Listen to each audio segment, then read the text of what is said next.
So going into the tournament, I think I had like I had the Pulse 2 roster like as the best team, The like the what? best other team in the tournament. I'm not saying the name, bro. I just said it. Like Pulse 2.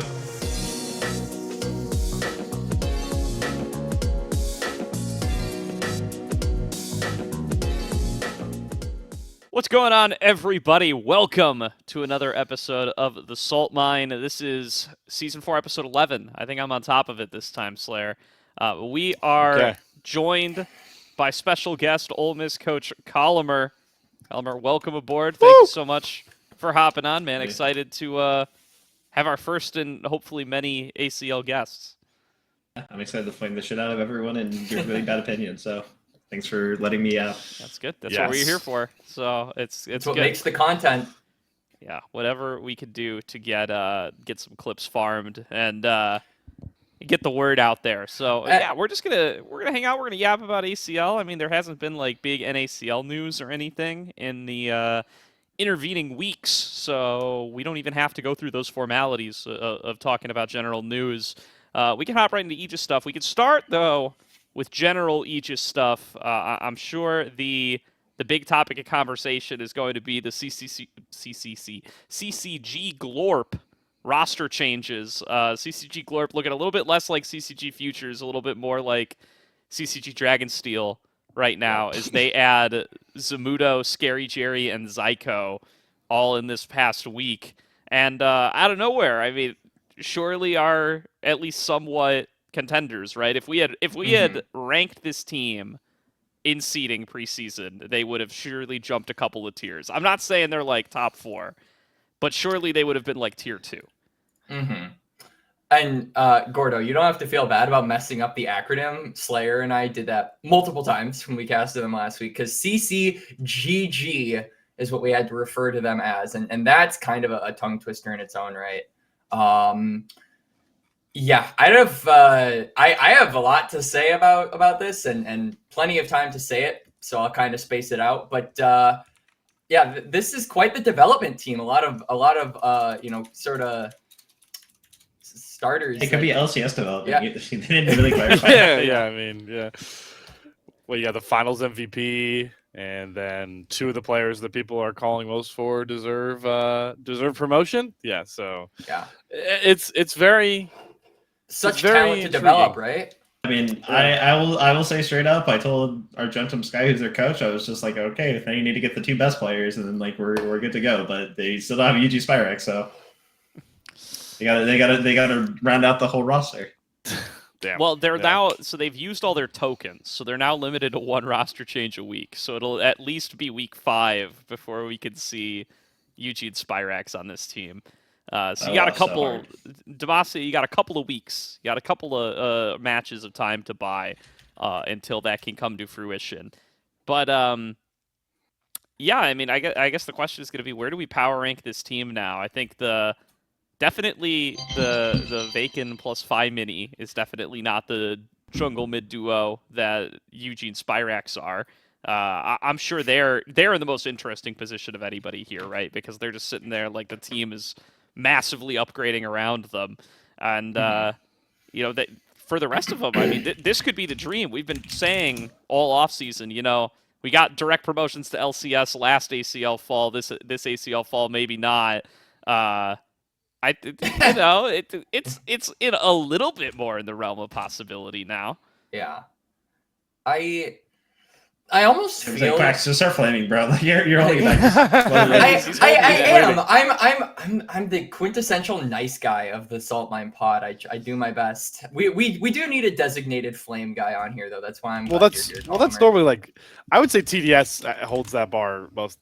I would say so too. Yeah, he usually is the most unleashed when it comes to like subjects like this. I would say that this is like a very like disappointing way to go though, because it almost feels like you're not only overshadowing the purpose of this team, but you're overshadowing the remaining players that are in it. Like, I don't expect Vacan and Fimeni to be the focus of this team anymore. Like, you've got big names like even us. Vacan is not a development piece anyway.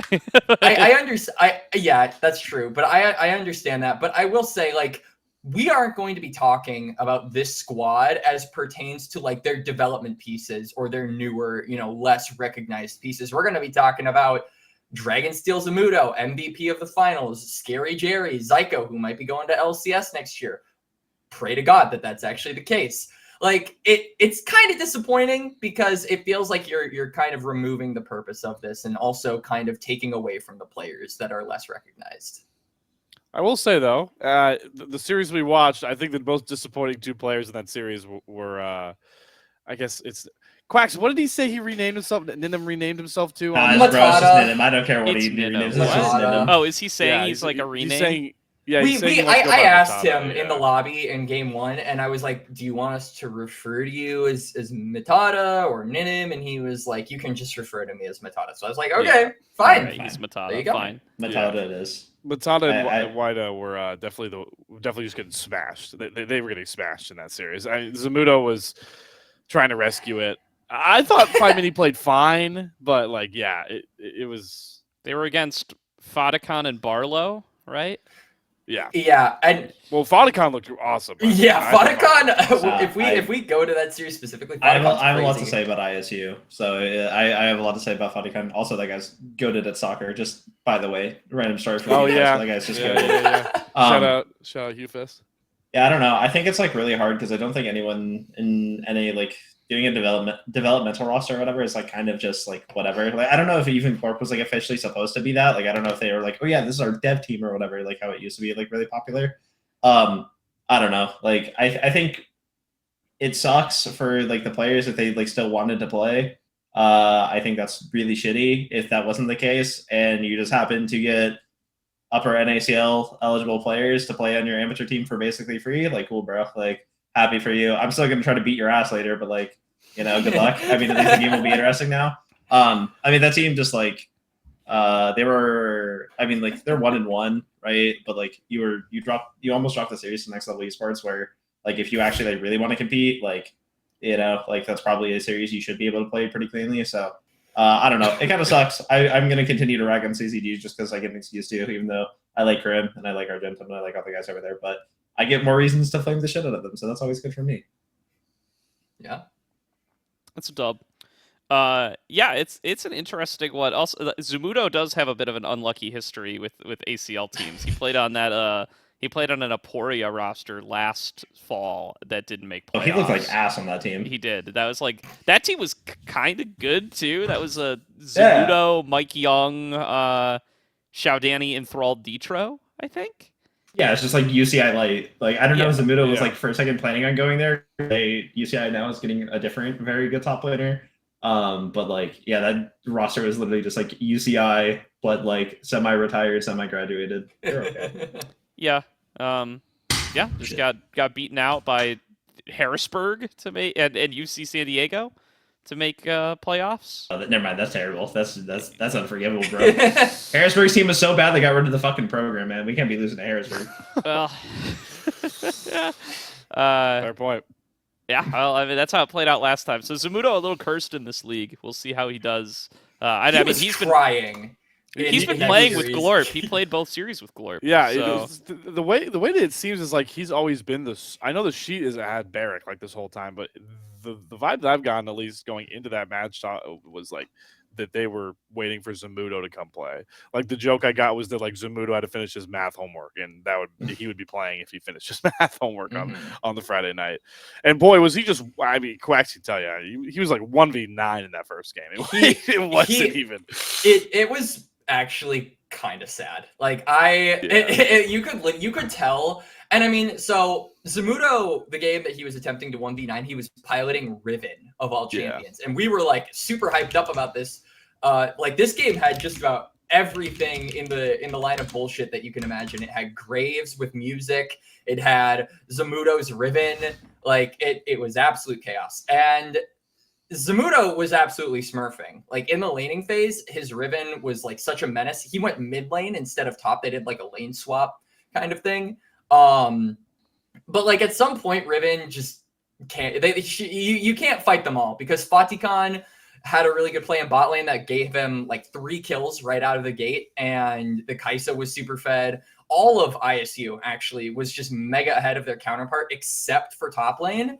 And Zamudo just eventually got outscaled. So it really was like kind of sad because he was trying super hard. He was doing like crazy ribbon combos, like dodging out a bunch of skill shots, like going for a lot of risky plays and somehow making it work, or like going even. And it just was not enough. So it was a little sad. Maybe he's breathing a sigh of relief that he has some of his Dragonsteel teammates now, so he can put out performances like that and maybe net the win, for God's sake. Maybe. I will say it's like, I don't know how like personally like CCG took like that loss or whatever. I actually tweeted about it. I think ISU is like probably when they play like a top 4 team, like they're probably gonna end up like beating them in playoffs. Like I think that team, like they're probably the team that like us at Ole Miss have like scrimmed the most and like seen the most in between like you and all the other like scrims and shit. Like that team is like scary fucking good. Like actually like I remember who was it? Oh yeah, it was Graves that was just like absolutely fucking dick riding them for like 2 weeks now. Like they're genuinely, I think that team with music, like I don't think that they have like the crazy highest ceiling per se. Like I think a lot of other teams playing at peak probably can like just beat them like head to head, but like their skill floor, like the average like floor that they have for a game to game is like so fucking high compared to like amateur teams, because amateur teams all have the same issue of just like having games where they just completely suck and like they just randomly like, you know, sometimes like you play really well, and then sometimes like you get swept, and then, you know, sometimes you're murdering everyone in Seattle, and sometimes you go 3 to Northwood. Like sometimes like it just doesn't work out for you. But I think ISU just like doesn't really have that. The way that they approach draft is like they actually punish you very well for like making like minor mistakes. Like they play out like the kind of like certain, like I don't want to go into too much detail because like I don't want to like spoil their stuff, but like they will genuinely like punish you in draft. Like all their stuff is really cohesive. Music is just fucking goated at jungle. So I think that team literally is going to like, if they finish anything other than top 8, I'd be really surprised. And if they like top 4 ACL, I genuinely won't be surprised at all. Yeah, a lot of credit goes. I was talking about on the broadcast. Command Attack, you know, TJ behind a lot of those drafts, super great mind as well. So it played out like you're talking about in those games. They just make it work. Mordekaiser at some point this year is what you're telling 100%. Me. A lot of Malphite, a lot of Mordekaiser, a lot of Zillion. Yeah. I mean, I actually kind of wanted to ask about that because a big thing that I kind of mentioned about ISU when we were casting them last week was like, this was a program that like last semester during the spring, like they got eliminated early from the tournament. I believe they were knocked out in the first round by Grandview, so a little bit of an unlucky draw. But like this team looks super duper scary, and when they were at Hugh, I saw they did really well in like the Swiss stage. I think they beat you guys in like the first round robin, and then they lost to you guys 2-1. So I was actually kind of interested. Now the tournament's over, they should have 100% beat us in semis. Like absolutely. Really, you think so? Yeah, we were just lane swapping every single game and giving every single team like just absolute tumors because no one knew how to deal with lane swaps because everyone thought it was dead. Yeah, no, I think ISU like we definitely felt we could beat going to semis, but like I completely separately, I was more worried about playing ISU than I was like Winthrop or UST, because like we played them the first game and we had played them in scrims and stuff like that, and I was like, this team just like isn't going to have like a random shit the bed moment. And like I think Thoughticom is really good. I had no idea what to expect from that guy because again, like European imports, like I don't really know them that well. He like genuinely played really well. Like we weren't really playing with Shogo bot lane at that tournament too much, but like the games I saw, he was playing really well. Having like Meslo in mid, I think is like pretty solid. I think he is a lot more stable as a mid laner than as a top laner. And he's like too volatile as a top laner. PCL is just like a rock in the top lane. And then obviously like you have music. I think Barlow also, I don't know if Barlow either like gets his weakness, the experience on the roster, or if like they just play, like he just works well with them. But like Barlow plays a lot better. Like Barlow is more effective on that roster than any roster I've seen him play like amateur and stuff, which is really cool to see. Because I think Barlow is genuinely like pretty decent for a support player. And like I just think that he's always just had, I guess I don't know, like really shit teams. But like he's actually playing really well with like the other players on the team, so it's good to see. Yeah. Oh, go ahead. I've always been like I always feel like any team that music is on, like the biggest credit that I give music to is not only is he really fucking goated at jungle, but he just knows a lot about like shot calling in the game, and he's like a very Like he's got a great like mind for the game, in my opinion. Like anytime I see him, it always kind of seems like he's the one. Like you can kind of tell he's the man in the chair, kind of being able to like manage the team around. Like I feel like his voice and his mind was what kind of led Blue Water to being super successful in their promotion tournament. And I think he's a large part of Slayer with the represent. I think he's honestly like a large part, not just with like how good he is at the role, but just the fact that he's so vocal. And anytime I hear him talk, I'm just amazed at how smart he is. Have you ever like seen his stream when like he was like? I try to catch him. Have you ever seen like the streams when like they're actually in matches? Like I think he didn't do it as much on Blue Water, but like when they were still in OQs, like he would stream on delay, like the when like Ole Miss and it was Ole Miss dropping all of us. Like I remember all because you always assume right like oh like that jungler is so good like his shot calling is so good, but like actually getting to listen to him, I'm like holy fuck, this guy is so much better than every other amateur jungle at like actually playing the way like being a vocal jungler. Because like that's like the number one like I think the most important thing that you can have at like an amateur level is having like a very vocal leader, and it's like 10 times better if it's the jungler because it means that you actually can play the early game. It's not just 12 minutes of everyone just jerking off doing their own thing. Also, I'm like way too provocative for this podcast. I'm sorry. But, like, music, dude. Like I listened last year to music. I literally took like his VODs and I sent it to Icelandic, and I was like, do this. Like talk like this, do this shit. This is a good example of like what to really do, like to do well. And I actually like I coached like there was a couple amateur tournaments that like we did like Quacker, him, who was it? Moroccan mid laner. I'm forgetting his name. Akashi. Akashi, Shogo, and then like Rovex or other supports too. And like I would coach some of these random tournaments, and I'm like, dude, like this guy, like I don't have to draft like worth a shit. I don't have to review anything. Like this guy's just goated. So yeah, music's OP, man. I know that's like I assume that he doesn't really. Maybe he wants to go to CS. I don't fucking know, but like in terms of like really good junglers, like I think that he's like up there in NACL. Yeah. Yeah, I think this last split definitely really put him up there. Now ISU, a team to really look at. I mean, we talk about their performance like, Q's in spring and stuff, but that was like a totally different. That might as well be. That was more like the Gentle Hearts roster. Yeah, that was more like the Gentle Hearts roster of this tournament than the ISU roster of this tournament. So I mean, they've basically turned over the majority of the team. Meslo coming back to mid, being the consistent piece there, and yeah, I mean they look really, really dangerous. So definitely a team to keep an eye on in Demacia. I know I meant for this to just kind of be a separate talking point, but now we've gone really in depth to one of the Demacia matches for the week, so might as well just go right back into group by group.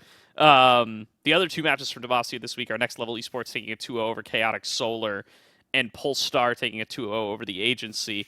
I promised the Polestar 2-0 last week. I don't think that's particularly newsworthy. Next Level, though, being able to take a 2-0 over Chaotic Solar, that's definitely a team that we had a little bit higher up in our rankings, and it looks like Next Level kind of continuing to deliver. That's your boy Idol on that team, Collamer. He comes through with a win. My poor boy Idol. Over Zev and Cheeto. I'm pretty, like, I don't know Next Level too much. I will say that I give a lot of credit to Piglet, who's, like, on staff there. He's actually where Asyla was on that team and, like, worked with Piglet before he came to Ole Miss. And I don't know, like, if he develops other players as well as he did, like, Asyla, but, like if he did, like, anything similar to, like, how he kind of, like, worked Asyla up to be, like, where he's at. Because, again, like, not perfect, but, like, like, working him up to be, like, a very solid, like, amateur level player. I don't know. That team might pull off some upset. Like, I don't know if they're going to make playoffs because, again, I think that top 3 of that group is like pretty set. But like, I don't know. And now Glorp definitely could. Yeah, and now Glorp is at this point. Maryville. So that group might be a little doomed unless peak performers continue to show up how they've shown up so far, which was not great. Yeah. Yeah, it's an interesting turn from. I guess I can fall back on our own guest logic here with amateur teams, because Chaotic Solar looked very good when they 2-0'd peak performers last week. Very competitive, especially from Zev and Debonair, and now they just 0-2 out against Next Level. So I guess this is the duality of amateur for sure, and makes sense with with a team like Chaotic Solar. So Yeah. who knows how to gauge the squad right now? I guess you can after 2 games, the floor and the ceiling, maybe. Yeah. I guess we'll find out. We could transitive property that, so now Next Level Esports is God. greater than Peak Performers. Yep. Now, maybe Peak Performers, we'll find out. They'll be put to the real test this week as they will be playing up against CCG Glorp on... Is that our featured match or is that your featured match? I think that's our I featured think that's match. your guys. All Yeah. right, You so guys, that'll be yep. on Aegis Esports GG. So we'll get a little Demacia check-in on Friday with TDS and I, where Glorp Yeah, take fun. on the Peak We've been- Performers, and we didn't even know that Glorp was going to have this roster when we chose this matchup. So True. now it's going to really be Yeah, I know. like a little NACL Mhm. light matchup, as maybe NACL in Spring Split, as Alorum and Dardoch roll up to play up against some of the Dragon Steel guys. So that'll be an exciting matchup, and I think that'll probably paint a lot of what this group will continue to look like. We'll see if Peak Performers can actually challenge Glorp, or if Glorp...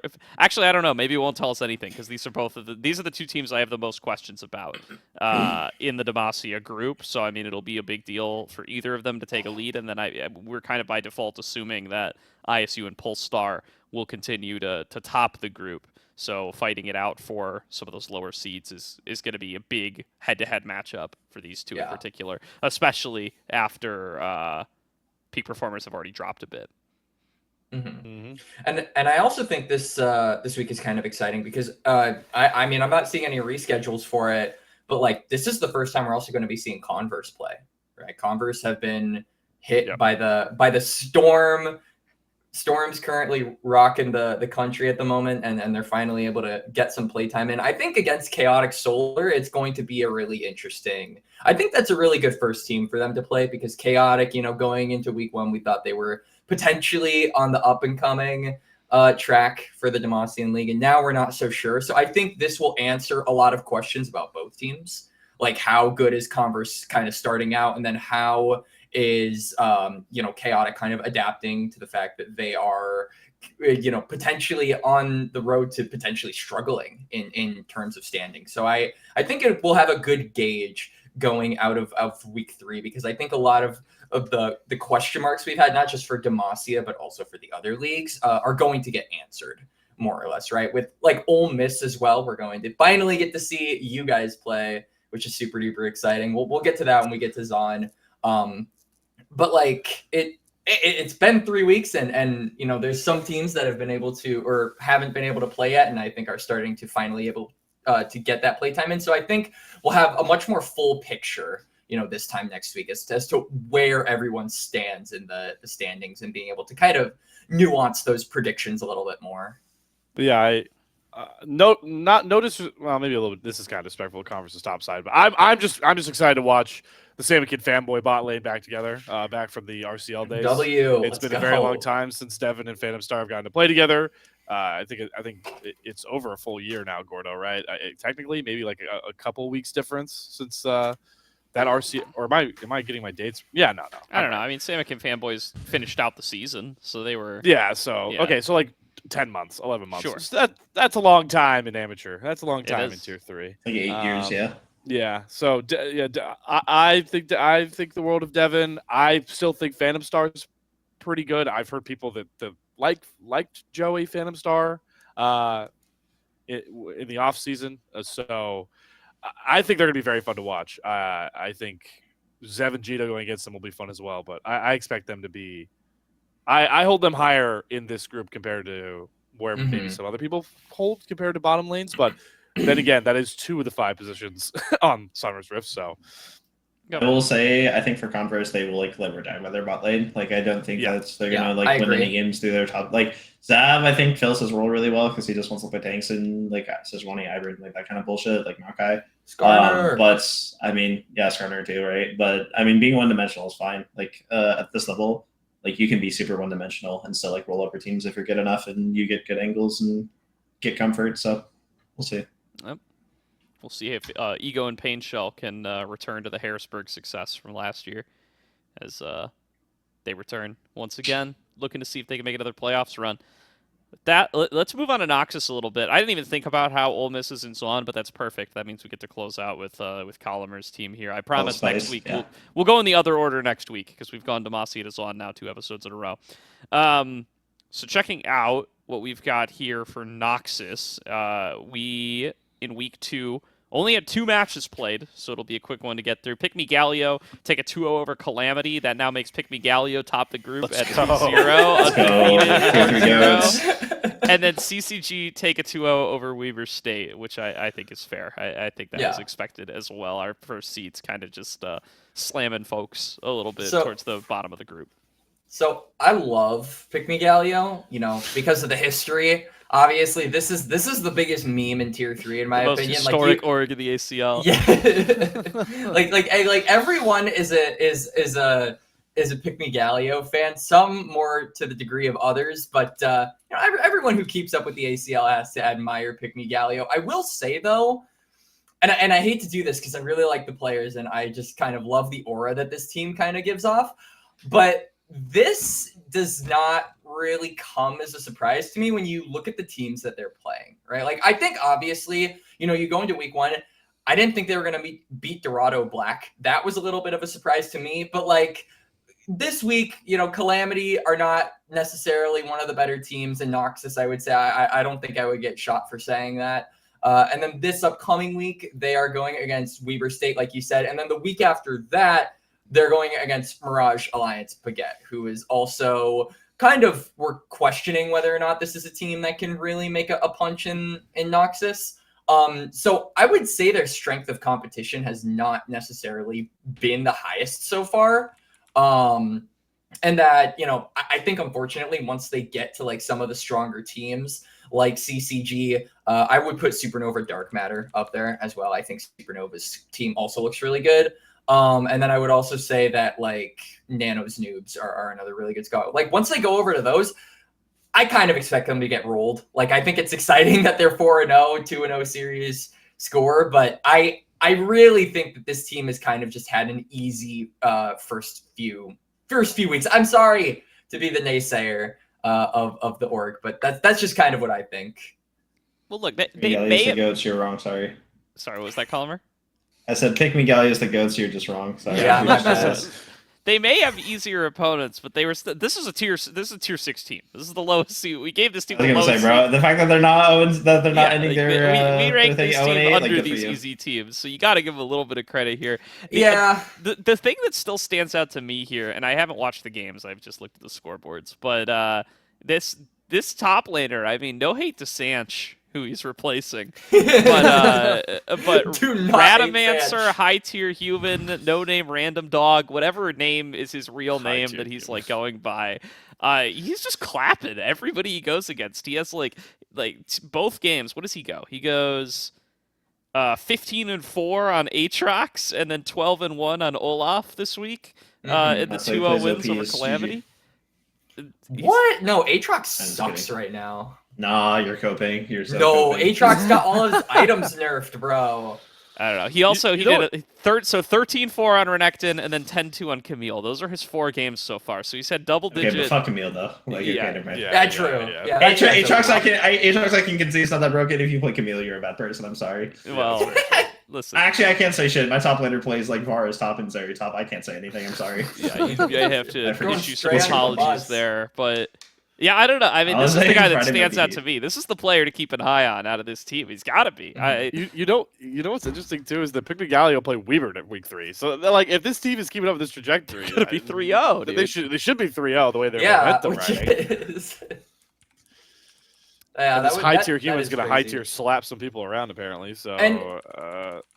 I suppose the silver lining to all of this is like maybe them playing some of the weaker tier teams will kind of warm them up to be like kind of in a scaling position as the split goes on, because I could totally see them riding the momentum of being 3-0 into like some of these harder opponents. Like I think Mirage Alliance Baguette is really going to be their first big test.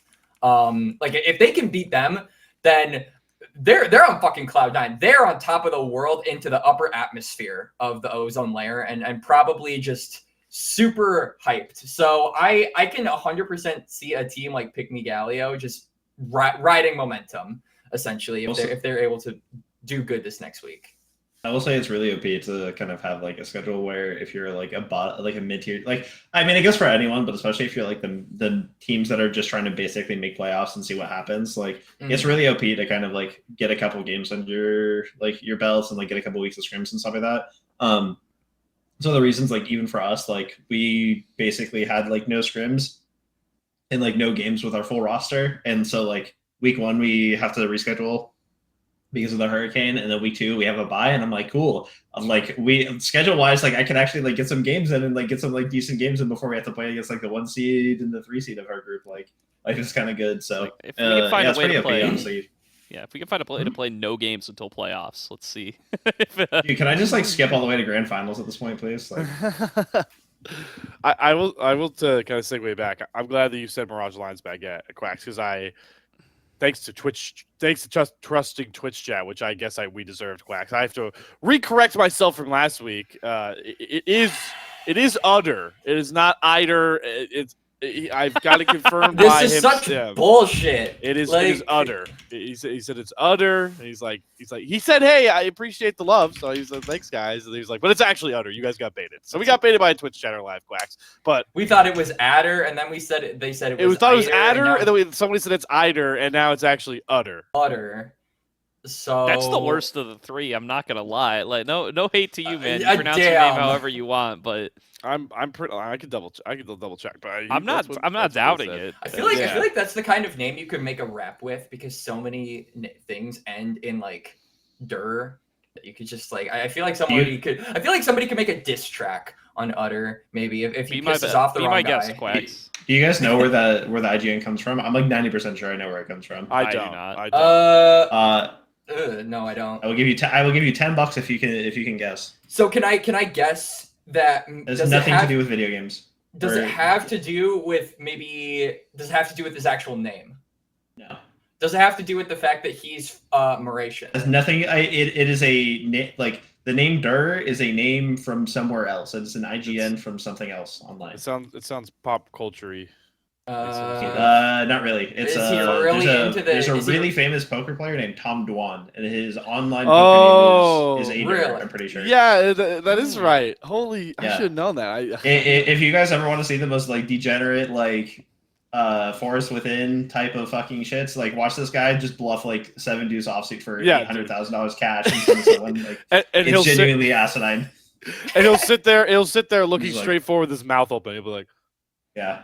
It's insane. The entire time. The people that do that, like that look like they're breathing through their mouth, I never trust those motherfuckers. It's scary. Dude, I bought in for a poker tournament once for like $750, and every single time that any card happened, even if it was good for me, I wanted to do like 8 backflips out of my seat. My heart was beating so fast. This guy throws it like 100 times that he's just like, yeah, whatever, like it's fine. Yep, jeez, that's poker for you. Yeah. So, but yeah, I that will be the big test. I still like that. I still like Mirage Lions Baguette. You know. 4/5 AMI, and then you've got Udder, who they put faith in the last 2 weeks and has yet to disappoint on some of those big champions. But we already talked mostly about that. They have Dorado this week, so they'll probably they're in a good spot to go 2-0 if they perform the way that they did against Straw Hat Crew.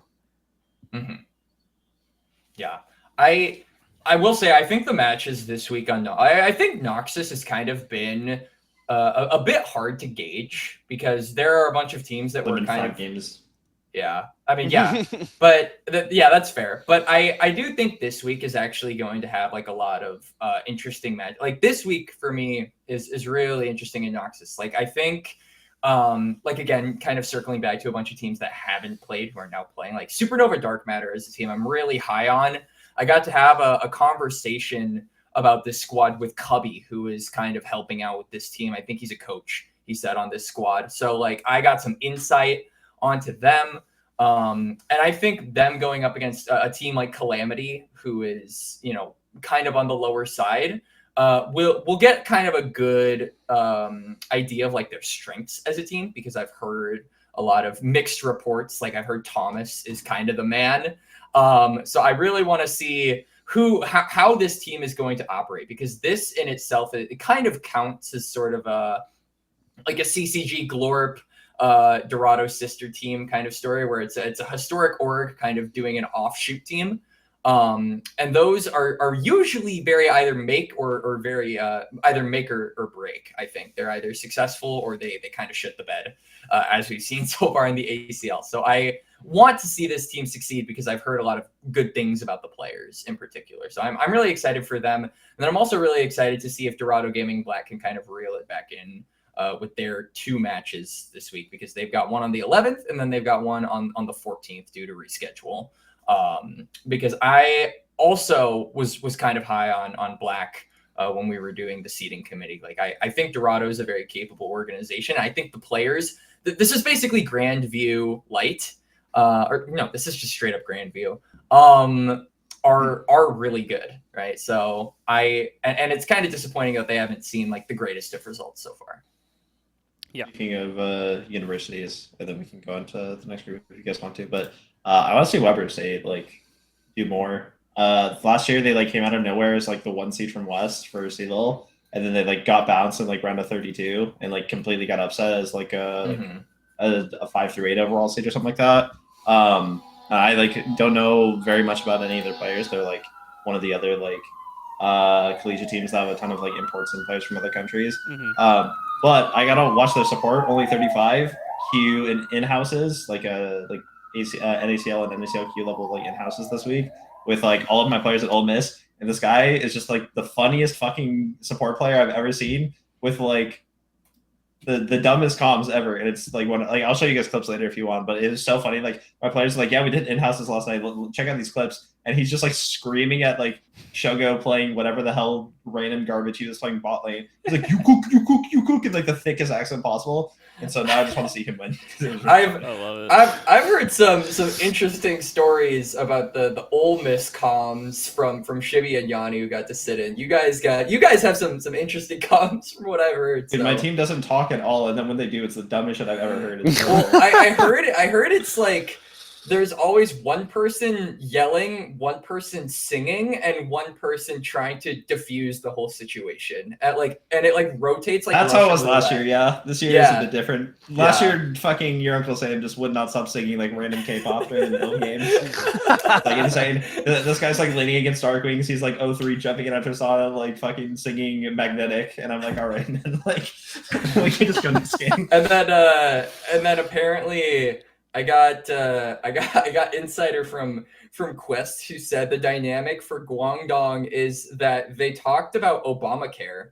So agreed. Yeah, so their comms are tier 3 comms are certainly something. So leave a little to be desired. All right. There's so much content in that. I wish teams would take advantage. This is why you that. need somebody like Music, by the way, to wrap back to like make your team not be comms. stupid as fuck. Yeah.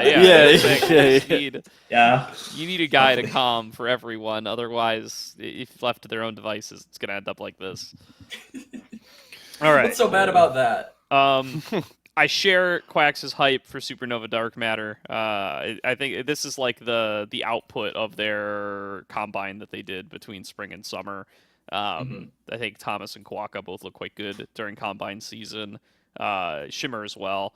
So hopefully that team clicks together. But yeah, we've gotten 0 footage of them so far because they've had to reschedule both their matches as well. So excited for their debut this week. And Calamity Esports should be one of those starting to amp up opponents that you, like Collamer said, that you would hope for. I have the faintest bit of hope for Calamity. This is basically, this is at least the same core as the Calamity roster that went 2 and 3 in the last OQ. And they were like 31st seed in that OQ and notably took down Ember Foxes and Gentle Hearts. That Gentle Hearts roster with like Xiao Danny and PCL. And, you know, it's best of ones. It's Swiss stage. So, you know, who's to say how much it really means. But I feel like the fact that they were able to win against 2 real veteran rosters like that, it means something to me. So I got one eye on Calamity Esports to see what they'll be able to show us as this tournament progresses. So far, though, getting 2-0'd by Pygmy Galio and 2-0'd by Nanos Noobs. probably sinks any playoff dreams for them. I'm not going to lie. Those are the teams that you would have needed to beat to try to sneak into playoffs. So not to poo-poo them too hard coming into week 3, but I think we're playing spoiler now, boys. Yeah. All right, let's move on to Piltover. Piltover has 4 matches played this week, so it's like both of the previous groups put together. AoE Esports takes a 2-1 over Gentle Hearts. BlackRock Esports takes a 2 over Contingent. Guangdong Flying Tigers takes a 2-0 over Kosa Gamers. And K9 takes a 2-0 over Grandview University. Shout out PVS. PVS. Fan club. You got to win an ACL, buddy. Let's go. This I feel like is definitely like, I would label this the bounce back week for a lot of these teams in this group. Mm-hmm. BlackRock is definitely we can rehash the same card. Yeah, I'm sure Golfer's got BlackRock has never been the same since I left. I don't know what happened then. Yeah, they're very wishy washy. I think they showed that in week 1, and then they swing back in week 2. I still hold hope on some of the guys who've stuck with BlackRock for a while. I'm sure Collamer has some of those opinions as well. And then Guangdong, I didn't expect them to lose week 1. They bounced back with a 2-0. So those are 2 teams that I thought would be interesting in this group with the 4 playoff spots. It's good to see the duality of amateurs. I'm going to keep calling it with this kind of ring back these 2 teams as they get those 2-0s. Yeah, I think Guangdong is like, I mean, obviously in that group you have AoE, you have GHG. And then, like, past that, like, I don't think that there's, like, a very obvious third team. Like, no one that I'm immediately, like... No love for Dorado White? Even them, like, I'm not, like, entirely sold on that team, like, honestly. So, I think that I'm with where, you on like, that. Guangdong can, like, randomly come in and, like, top 4, like, maybe even get third. Because the thing about that team is, like, there's just so fucking, like... The amateur is, like, your team is so OP in amateur when you just draft, like, fucking terrible humans. And you have like players like Sunlight and Evanlight, and you just make drafting hell because there's like a 50% chance one of your players is going to ego and be like, I don't need to ban Garen or I don't need to ban Ivern, and then you just get rolled. Like, whereas like BlackRock, like I have a lot of love for Diesel and Inori for like working with them, and Crocodile was like my choice for who they should have brought in if they were going to make a jungle change. But I think like their biggest issue from like the limited games that I've seen for them is still the same thing of when I was coach there, which is like, I swear this team just like doesn't want to fucking think about playing. Like they don't want to think about like anything that they're doing before it actually happens. Then it's just like a total like messy shit show. And like, that's really good sometimes if you have like a Nori B on like a hyper carry that can just 1v9 the game.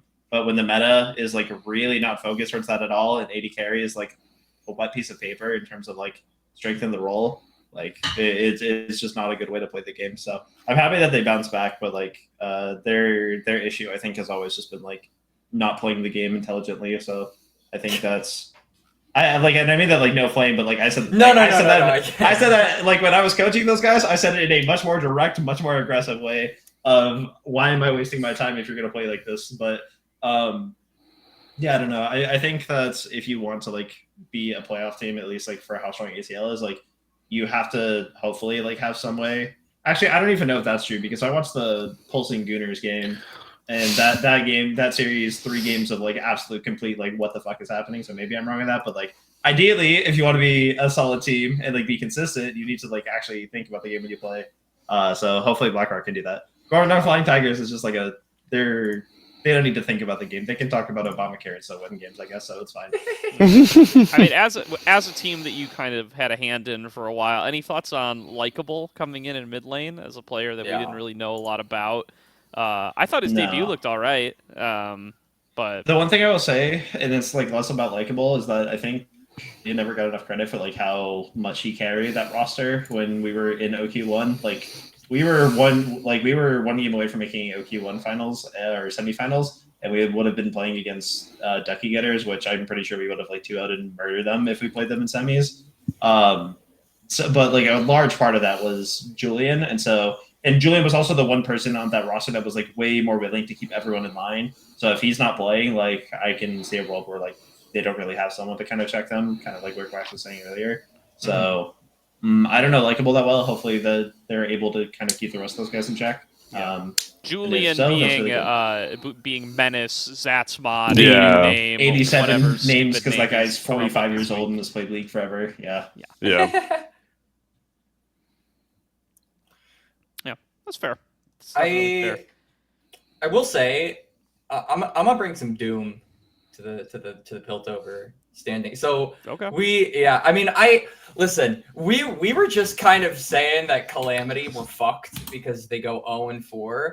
I would say they are the second most, like, Calamity are the second most fucked team in all of ACL. The most fucked is GVU for sure, because they, like, I would say, like, I said this last week, but I think other than AoE, Piltover is probably the closest in skill, like, all around. Like, I think like, 2 through 9 easily have a chance to, like, beat each other. Like, all of those teams have a fair chance. Like, Collamer agrees with me that I kind of think that that Dorado White is a little overrated. Like, I don't think that this squad is like a lot of people rated this squad tier 2. I'm gonna be honest.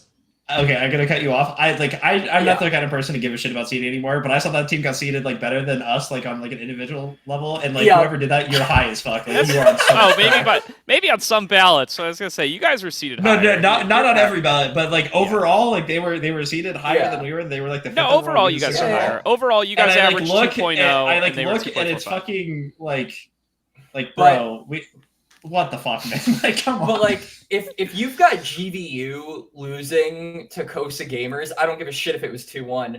And then you've got GVU losing to K9, which, are a good team in their own right. But like, this is, to me, like those teams you have the potential to beat, and the fact that you're not beating them kind of spells, I would say.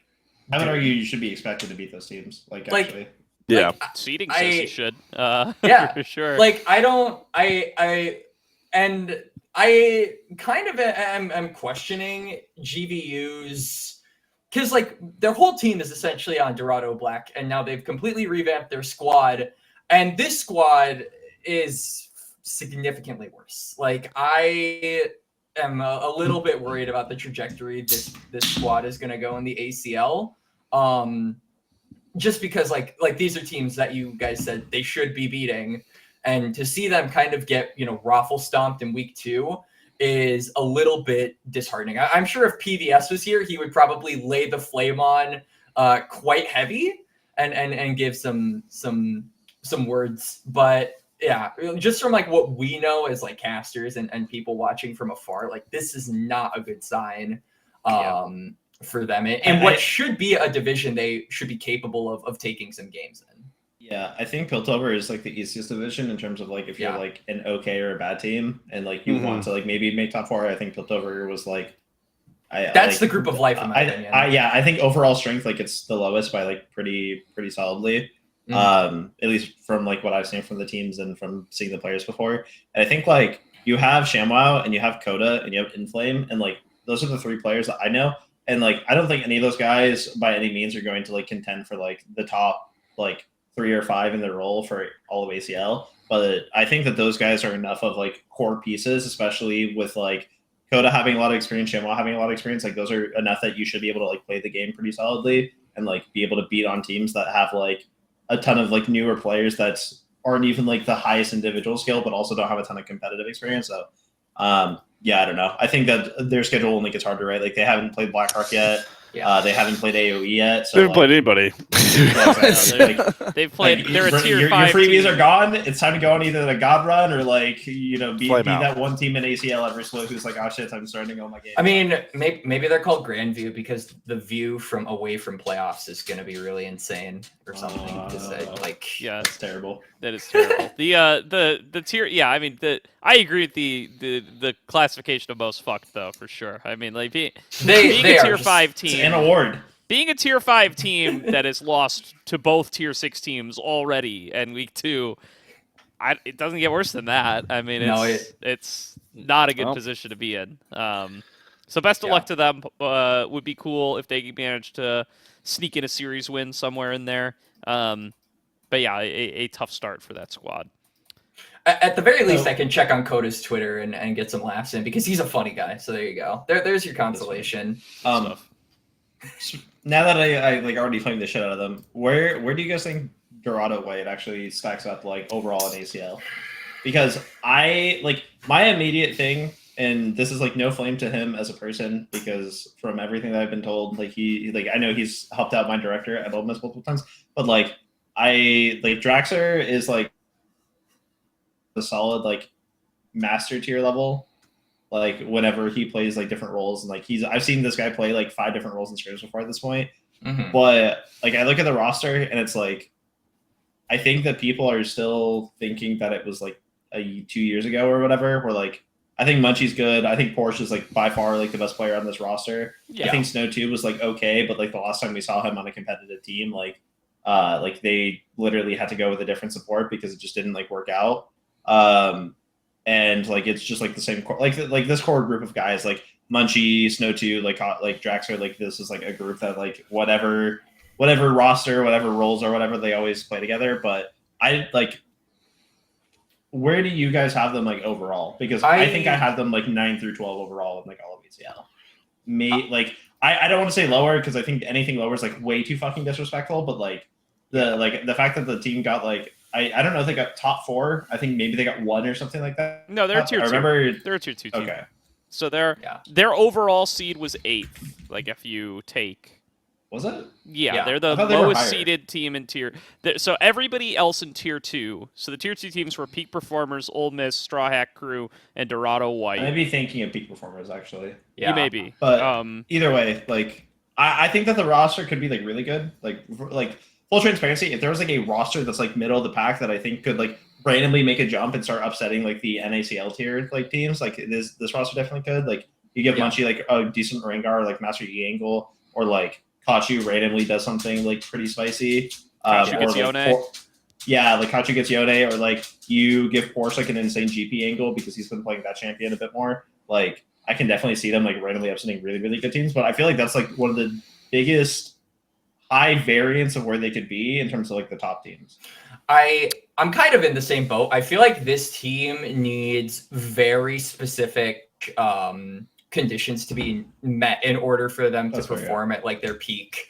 And I would say that peak is very like Rengar, Yi, like even GP. I don't really see those being like super accessible like at consistently.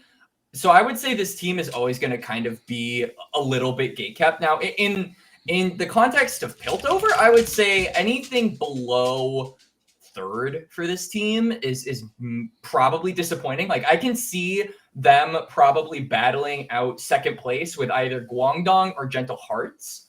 But like I think that once, and I'm going to say this even for AoE, I think once a lot of the Piltover teams have to go into playoffs and deal with, players from teams from Zaun, Demacia, Noxus, all the other divisions, they're completely fucked. Like I can totally see Dorado White maybe going for scaling. I mean, they've got very smart players. Like I think Drexer has a good mind for the game. Like he wrote a solo queue guide that I have bookmarked in my tabs because it straight up like mentally helps me like reading it. Like I read it whenever I feel like I forget.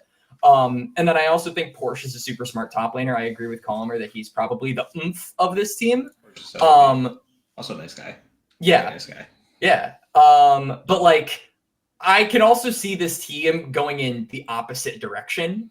Like I can just as well see this team going in the opposite direction. So I'm thinking this is going to be a team that where it's kind of a good becomes great, bad becomes worse. Like this team feels very momentum based to me, depending on their results, and they should be having good results. So I'm hoping that this is a squad that can kind of maintain 2nd or 3rd by the end of the regular season. Is kind of where I expect them to be. Yeah, I think some of the seating committee looked at this roster with nostalgia a little bit. I definitely agree in that department. And just going straightly across the board, like if we want to play like comparing twos to twos, right? Like Demacia, ISU is my 2, so I know Peak Performers are right now, but like ISU I think clears them personally, and then Peak Performers 2 is like probably the same level. I'm higher on Straw Hat Crew, so I'm going to put them a little bit higher. I mean, I can get flamed for that. I don't really care. And then you go down to Ole Miss and Zaun. I think Ole Miss clears at the 2. So I definitely agree more with the idea that this group is lumped in with like Ember Foxes, Guangdong,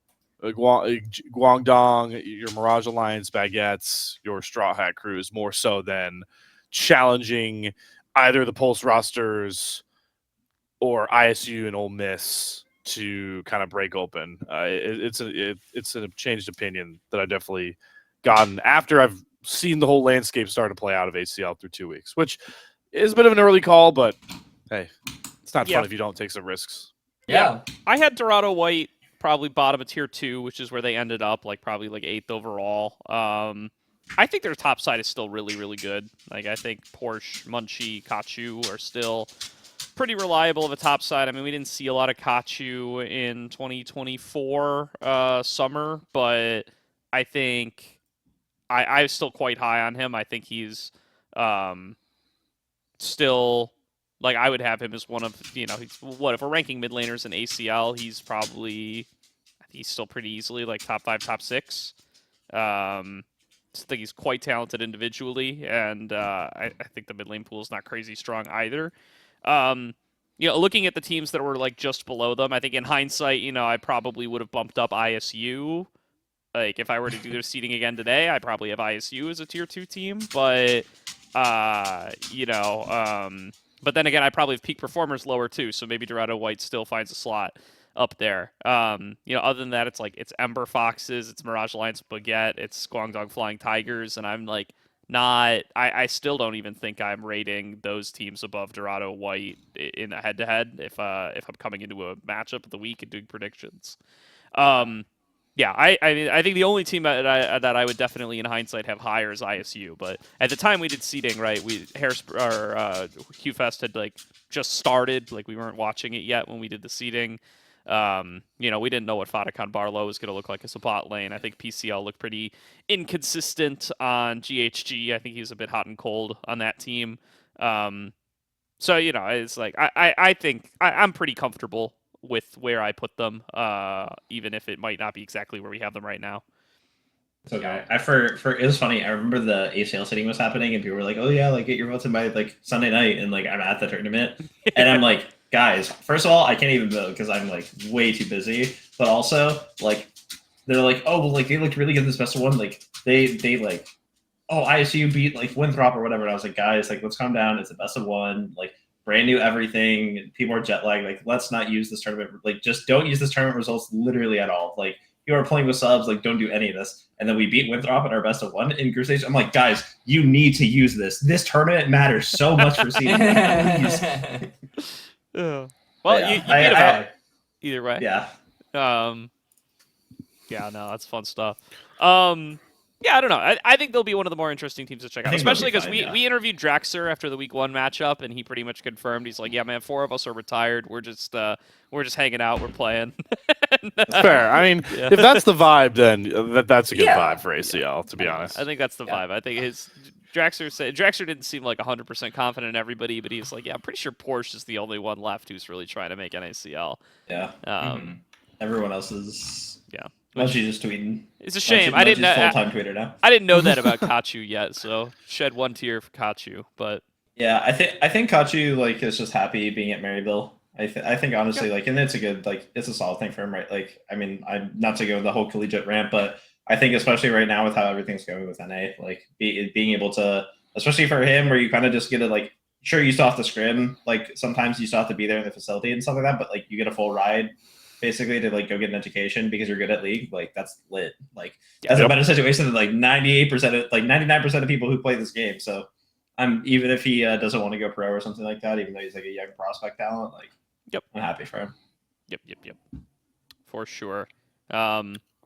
All right. It's just as a fan of the region, it sucks to see a young talent not want to do that, but obviously that's the same thing, just phrased differently, right? As you wish that it was a better situation for young talent here, but it is not. That's also why part of me is a little sad to see. Oh wait, he's not Ninim anymore. What is he now? He's Matata. To see Matata exit, even though Hakuna You know, Matata. Matata. He was he may have been hurting his rep more than helping it in his stream match on the salt mine last week, but still, you know, it's you hope for the best out of all the younger players coming in.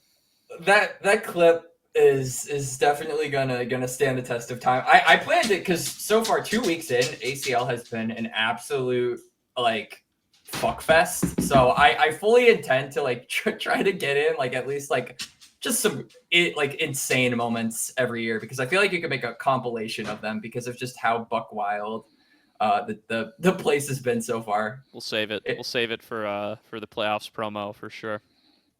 Yeah, that clip's gonna make the playoffs promo. Yep. Yeah. Oh yeah. Oh yeah.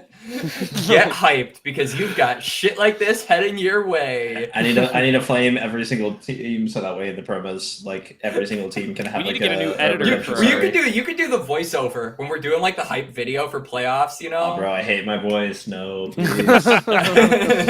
Dude, we need to get a new editor for the playoffs promo. That was PBS last year, but now he's gonna be.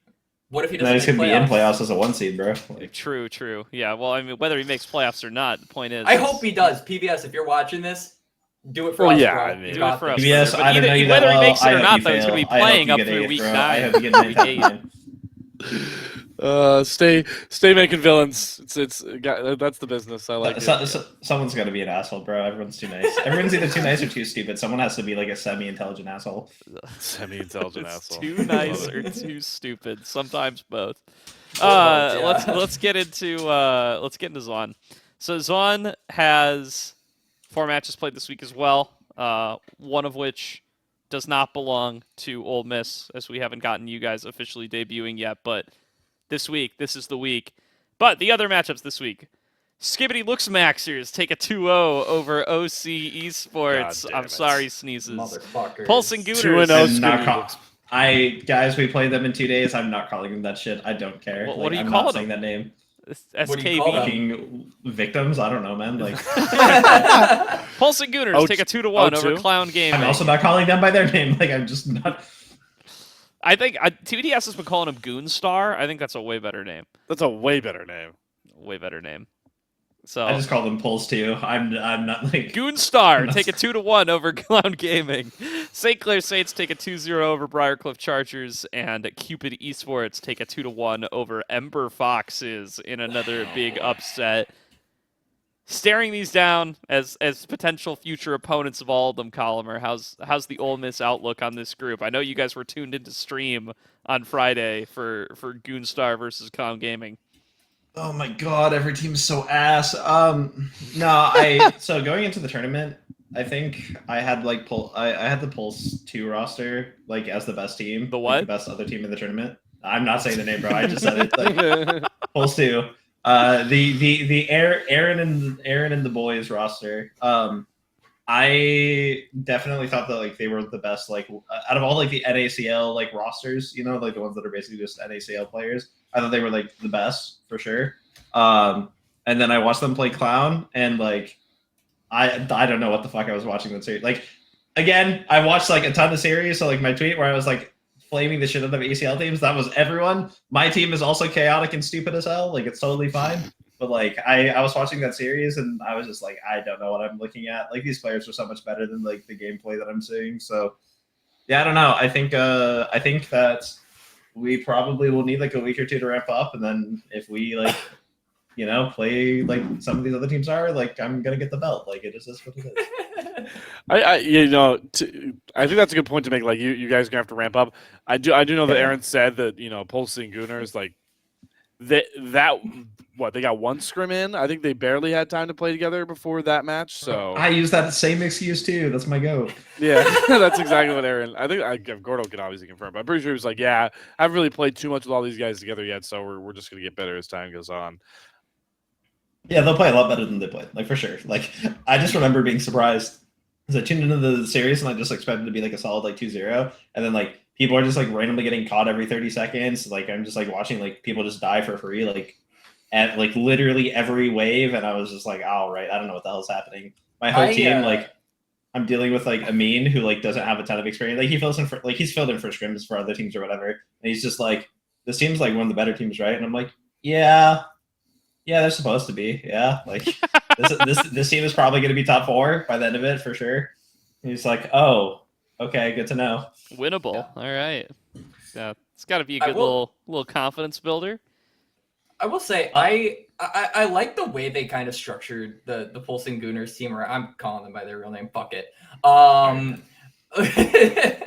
But I cannot help but just absolutely love Rovex every time I see this guy play. Like, yeah, that Rovex. series was absolutely dog shit, and it looked like a Diamond 1 solo queue game. But Rovex, on God, is...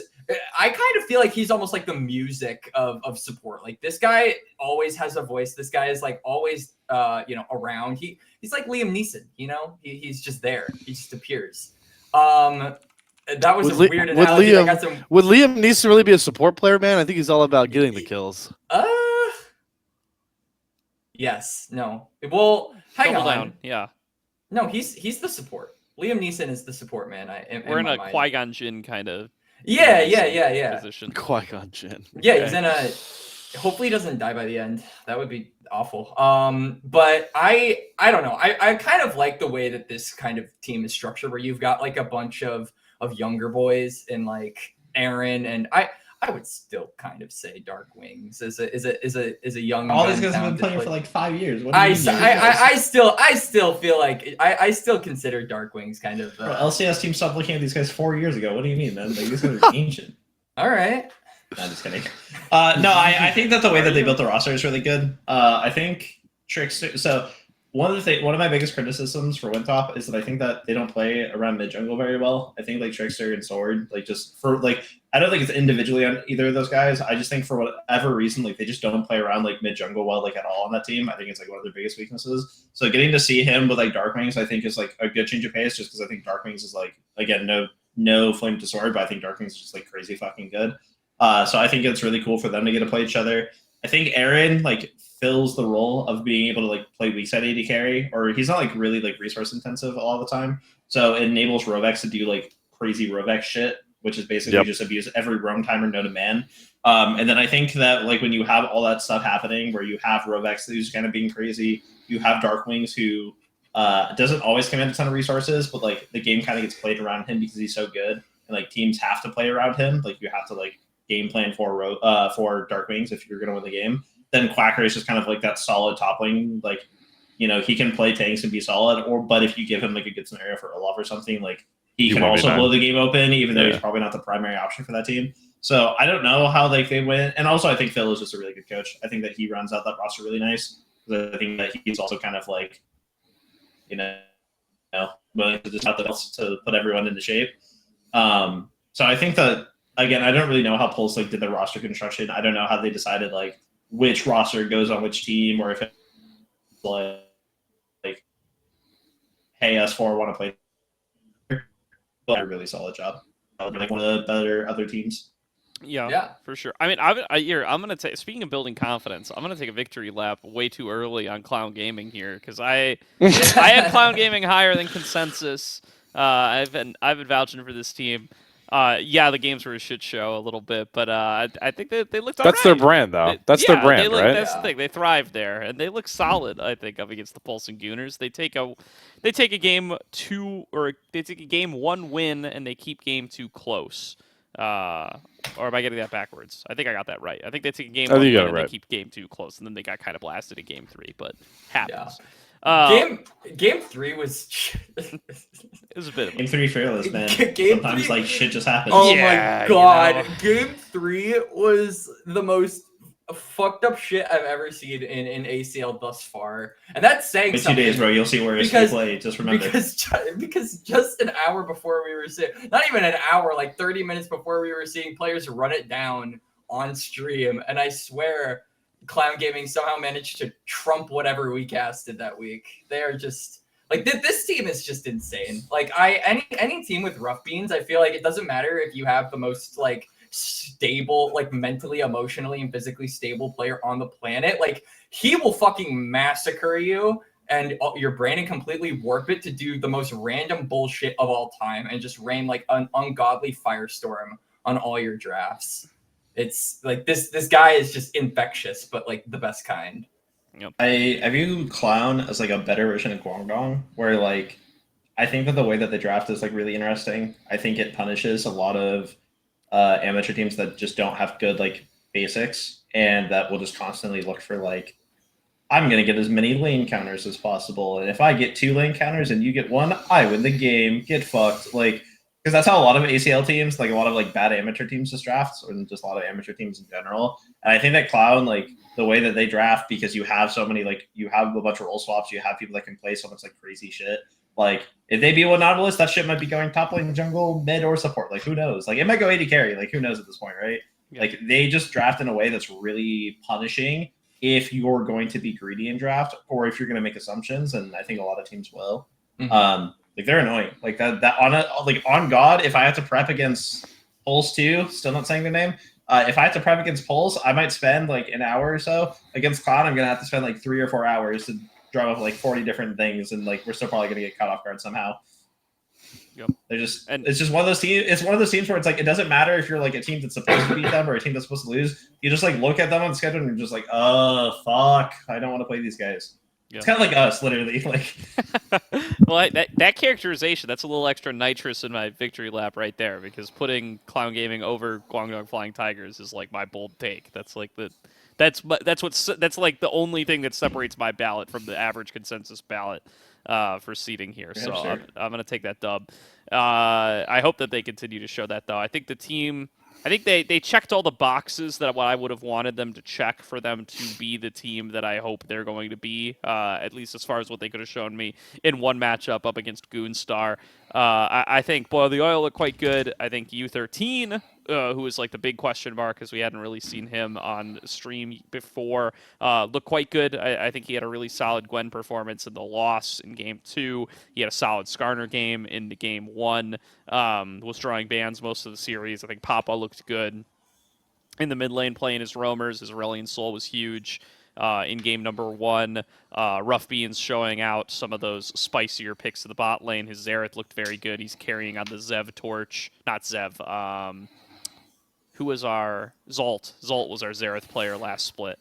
Yeah, carrying the Zolt torch as our resident ACL Xerath player now. So all around, I mean, the team looked how I hoped they would look. Enthralled was a maniac on the Poppy and stuff, by the way. I've never seen a fresh 80 carry roll swap play melee engage supports like that. That feels that like guy, an oddity. that guy made like 90% like crazy like solid plays that I was like genuinely pretty like, oh wow, this guy's like playing really well. And then 10% I'm like, bro, you are definitely an 80 carry playing Poppy support because you are going in at the like crazy. You're like, this guy is 5 feet next to a wall. I don't give a fuck. Boom. Yeah, he's 9/10 of the way there though, so I'll take Yeah. that. I was very impressed with Enthralled's support play. I thought Enthralled's support play looked better than I thought it would. I figured he would need to be like taking a page out of Hiccup's book, and Senna would be super high priority, and then maybe a couple of enchanters here and there. But no, he looked great on your very traditional run of the mill kind of supports. He played a Maokai game that also looked fine. He died a little more on the Maokai than I might like, but and then he didn't even get to play the Zillion game, so we're not even going to talk about it. That was a disaster, but. the rest was good. I'm very happy with what I saw out of Clown for week 1, or week 2, but their first match. Mm-hmm. And I am very impressed by my team that I've claimed in the Zaun Group. I'm excited to see how St. Clair looks against Pulsing Gooners next week, because I like this collegiate roster. They're another collegiate roster importing from the scraps from. I guess no, they have the Latam import, don't they? They don't have a TCL import. Yeah. And then I still like Miracle. I'm curious to see how Flocon looks with this team going. So I think that'll be a very fun match for week 3 that I don't believe is actually covered currently. So. Mm-hmm. I think that roster is like kind of interesting because I think that they still really need to find their identity. Because when they were at Hugh, they like looked fine. Like I chatted with like all of them and like I actually chatted. It was weird. Like I've never really talked to Alonso before, but he was probably one of the people from like other teams I chatted with the most during the event. And, like there was a day that we all did soccer, and like him and I chatted about coaching and like basically how we handle coaching and stuff like that for like literally over an hour, which was really cool. which, fun fact, I didn't realize this. They scrim like 5 days a week, and then they asked us how much we scrim, and I'm like, I don't know, like once a week, and they're like, what the fuck? Why? And I was like, I don't know, why are you scrimming 5 times a week? Like, what's wrong with you? I like my players to have lives and shit. But no, I think the issue with that team, like as it stands right now, is that everyone wants to be like resource heavy. I think that Ricky, as playstyle wise, like he wants to be playing Darius. He wants to be playing like those kind of like gold like needing champions. I think Maddie always wants to be playing a power farmer. Like I think that if he had his way, he'd be playing Lilia or Shyvana every single fucking game. I think Flocon's like mid pool, like the way that he always worked on other teams and in solo queue is like he wants to be playing like heavy gold intensive like champions that like want to get like playthrough. And like Lai I think is like a bit more willing to, but still in general, like it's AD carry as a role. Like as the meta is right now, I have no idea. I called him Lai. Okay, if that's not right, he can correct me. Yeah. I'm not calling anyone Lig, bro. Fuck that. There's a Y there. It's Lai to me. But I think that they really need to figure out like what stylistically like their team wants to do, because and like we like I'll use Ole Miss as an example, right? So like with our team last year, it was really easy to put like your Uncle Sam on like utility or like, you know, Galio, Seraphine, like that kind of stuff. And it was clear because you had like like 2 like players who like can play carries. You had one who were like, if the situation calls for it, like Icelandic, like he might play something like a Kindred or something. But in general, like we always had like 2 people that were more willing to just like play the comp fillers, right? Like whatever makes sense for the comp. But with that roster, I see like 4 and then plus the support, and all of them are like totally fine and like actually prefer playing carries. So I think it's kind of up to them to realize like stylistically like what's going to work for them and who can really kind of take the lower income but like still be very useful role.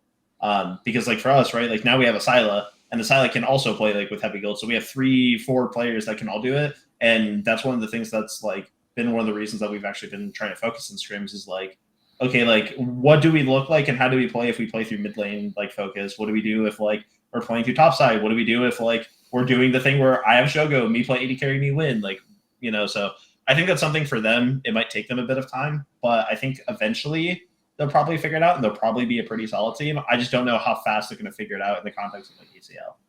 That's a very interesting. That's very insightful. It's like would you say it's like a double-edged sword playing with so many high gold income players? It's because like you can make a bunch of drafts and strategies for certain scenarios, like you're talking about, like playing through mid, playing through Shogo, playing through top, but also at the same time, right? You're talking like if you have too many, there's too much. There's only a finite amount of gold to spread around from games, right? So it's like double-edged sword.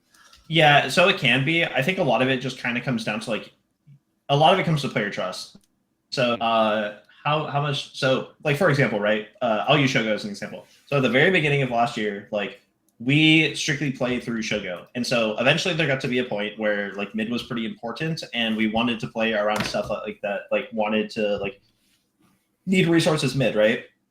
So we would run into situations where like we would pick something that wanted to be played around a mid that needed a lot of attention, and then we'd play something top lane that also needs a lot of attention, right? So like we would play like a Rumble, right? That like maybe Rumble in a good matchup, and then we would play like Yone in a good matchup, like top side, and then we'd have Sejuani. So now it's like cool. Our top side like is fucking insane. Like we're playing top side this game, and so like for a player like Shogo, if you like trust in your top side, then it's a bit easier to kind of pull that off and like fill your role. But it requires all your like players to really trust in each other, because what's going to end up happening is like say your top laner like can't really execute on carries well, and you draft in that way, then your mid and your bot are going to be like, dude, let's stop playing this shit. Like, this is like, we're not like, this is not the best way for us to win games. Like, play through me. I know how to like do this and I can win it. So I think it can be, it just requires like a lot of trust. And that's like one of the kind of nice things that happened for us, at least, is that like very early on, Amin like popped off on like carry games. And so it became a lot more easy for me to be put in a position where I'm like,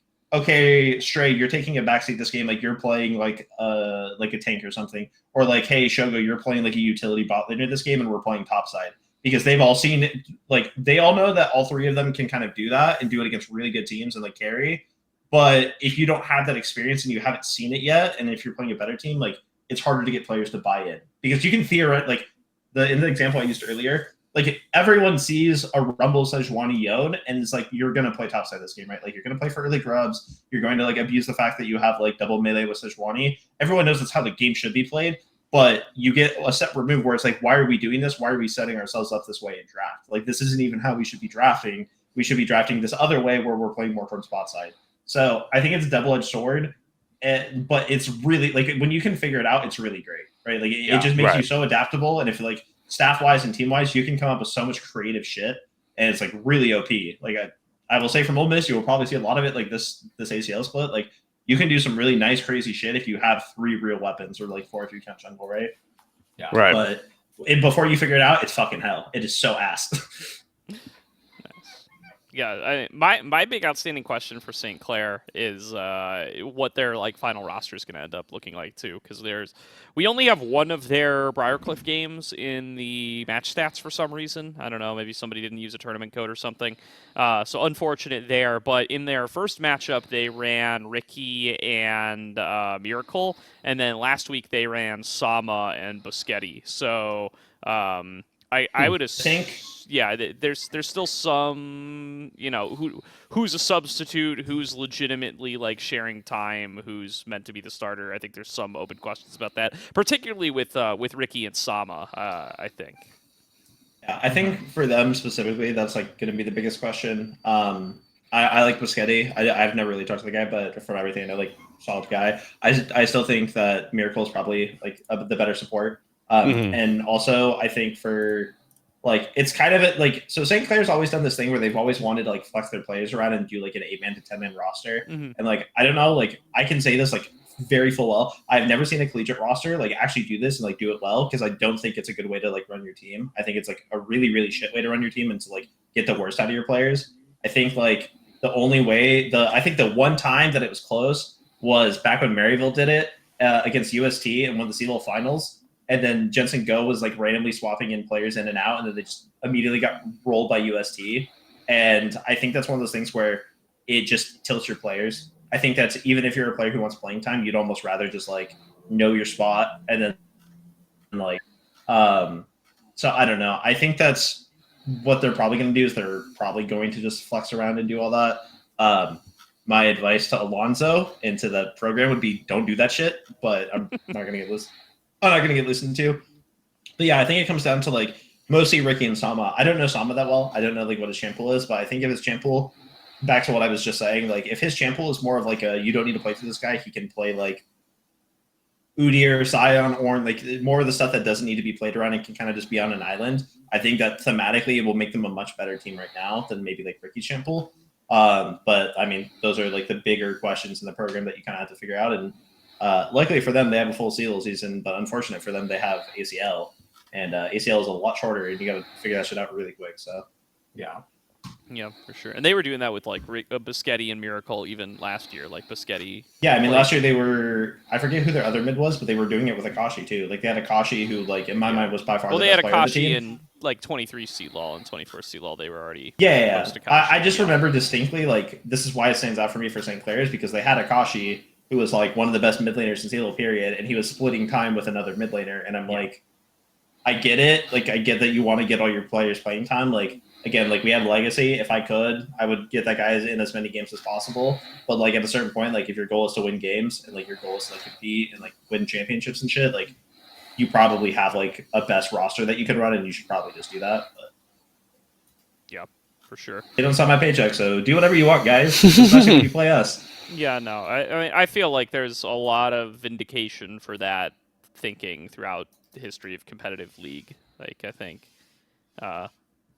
not to get on a tangent here, but I'm hearing rumors of BLG putting in a different jungler for Worlds, and it's like the entire world That's over. when you know it's fucked. Well, exactly, the entire world over. So Nobody in the entire world hears that 14 years into League of Legends and is like, ooh, new BLG. Like everybody hears that, it's like, oh, the team's boom. It's like, over. Bro, it's doomed. His mid laner said, fucking get rid of this guy right now. Like, bring in the sub. Yeah, I mean, in fairness, the person they're subbing in is not a bad jungler. No, like, but that's the thing. He doesn't have to be. Like everybody in the whole world just sees like the writing's on the wall. Like it's not good. If BLG get eliminated in Swiss by fucking PSG of all teams, I don't even. Classic, baby. That would be. I think that would go up there in terms of that. That would be one of the that would be, like, especially for more than a best of one. That would be like one of the biggest like upsets of all time. Like period. Yes, that would be like top 3. I would put that like top 3. Like that. I would that say be it's insane. I would say it's almost as bad. Actually, it's way above fucking 100 C9 from the same year, right? I would it's say way above that. I would say It's I would like put that, competing like- with TLIG. yeah, that's TLIG tier right there. Like that's insane if that happens. And I mean Yeah. it is. I think it is honestly feasible because at MSI, PSG put these guys to the wall. Like that, they went to 5 games against BLG. So they've shown they're very capable of taking on some of the best. So maybe with the sub, you know, they see a little crack in the armor and they go for it. That would be absolutely insane. Be a banger. That would be absolutely wild, and that would help us out significantly. I love it. I just said not to go on a tangent. If and then we're we go on the relying on tangent PSG anyway. to beat BLG, bro, like we're already fucking chalked, man. Like, Let's go. I'll take whatever Yeah. we can get. I don't care. I'll take whatever we I'll can take get, the most honestly. Mickey Mouse fucking run. I don't bro, care. just please Yeah, get just like- TL or fly. I close don't to the care. top Yeah, 8, just I'm get begging. because here's why. Because in 18 months from now, when I'm reading some stupid Reddit thread, nobody's gonna remember who the Swiss matchups were. It's just gonna be about who was in top 8 and who wasn't. Yep. So I'll take whatever path we can get, baby. What a segue. What a segue. Yeah. Speaking of taking whatever path you can get, this isn't even a good transition. I don't even know what match I'm about to talk about. Let's talk about Cupid Esports up against Ember Foxes. Okay. Can I open on this one? You absolutely can. So I this is where I get to look fucking stupid because I like to think I guessed these teams pretty well, but Ember Fox is losing to Cupid here. Okay, let me just say this. If I see another team, you know, I saw Bwippo play it at Worlds, and now I'm seeing Ember Foxes make the exact same mistake. If you are going to need to get the United Nations to sign a binding fucking resolution to keep me from absolutely like yelling in your face about if you draft Darius. Like if you draft Darius, champ is broken, bro. I will verbally fuck you up if you draft this shit. That It champ can is work though. It beyond can 100% useless. work. No, Oh, it can work. Can't. I Hold fucking let me hate see this. Darius. I hate Darius. I think this champ in comp is the most fake, useless bullshit of all time. To that. Oh no, dude, that game, he's into 4 melees and Kaisa. I don't care, man. I hate my Darius hate will be just like I don't care if it's a perfect angle for Darius. If they lost that game, that is purely because Geiger sucks. I don't know what to tell you, man. Like that is the most Exodia Darius angle I've ever seen. Yeah, in I'm my gonna be whole life. real. That, I mean, yeah, you just that I is. love, It is a good Darius I will also angle. say I love Geiger. That's my guy. Like I do 100%, too. like that's the homie. But like, bro, I that's hate- a disgusting angle. I hate Darius just as a champion. I mean, I hate him too. I just don't want that enemy to pick it. My top laner Russell play. That's chill. Is that game like? Dude, I don't know. Like it's always really weird, right? Because you have like rosters like that, and those kind of rosters always do like really well in ACL, right? Because they have so much experience that they edge up on like players that are less experienced because you can usually just slot into a team and like work decently well together, and you kind of like there's no like big picture stuff that you normally have to figure out. It's normally some like minor tweaks or whatever, because normally you have like people that are like very like straight up like, okay, this is how we're gonna play the game, and like I'm very good and I'm gonna just gap my like new opponent. But yeah, I don't know. Like did they run Geiger, Colthrow, Reppy, Azog, and Chickies? Is that the Yeah. roster they ran? I think Yeah. so. Yeah, I don't know. Like that No like psycho. that roster as a whole, like I don't think anyone on that roster is like insanely going to gap. Like I don't think that Geiger for the most part, Reppy or Azog is going to just like murder their lane so hard that the game is over. But also against like Cupid, like you're against like Lancelot, Retrozing, and Onmi Bro and Sonotic. Like you don't that's like those guys aren't also gonna push back. So you should just be able to like draft something that makes sense and then just end the game. And I didn't watch those series, but like that roster should be playing like much better. Like they have Zyko, like apparently they just like they stole them away from fucking CCG Dragonsteel.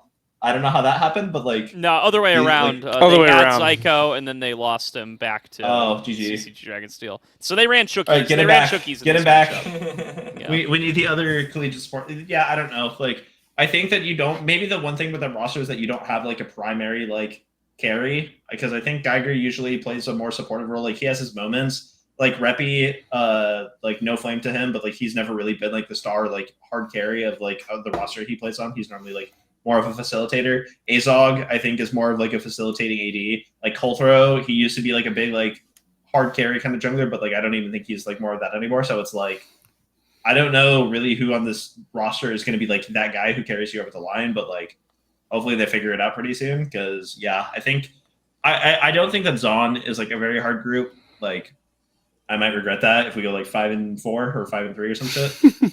But I don't think that this group is like very hard. I think like you have Pulse, you have us, and then like you probably have Clown as like 3. And I think that the bar is very low to get 4th in that group. Like I genuinely think that it's arguably as low as Piltover's, honestly. So that roster like should be doing better. Like they should play better and like. Because I remember like looking through the groups or whatever, and like I don't think anyone like any of the teams like really scared me per se. But I saw Ember Fox and I'm like, okay, that's a game like that's a series I have to like make sure my guys are locked in so we don't just like randomly drop a set.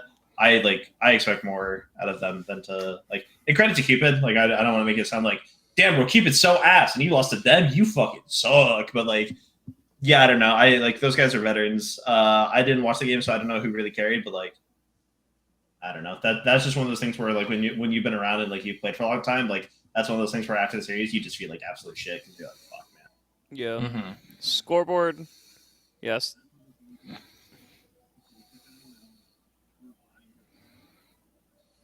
Uh-oh. GG. It's all right. We're not done here. Scoreboard. I don't know. Maybe you'll come back. I'll refresh you.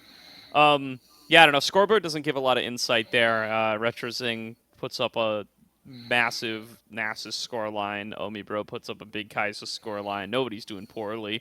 So pretty big across the board there for them.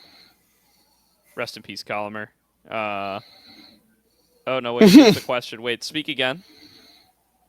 Yeah, okay, so they're not hearing you on the show anymore. So I'm only hearing you via Discord. So okay, there you go. Oh, Speak to me.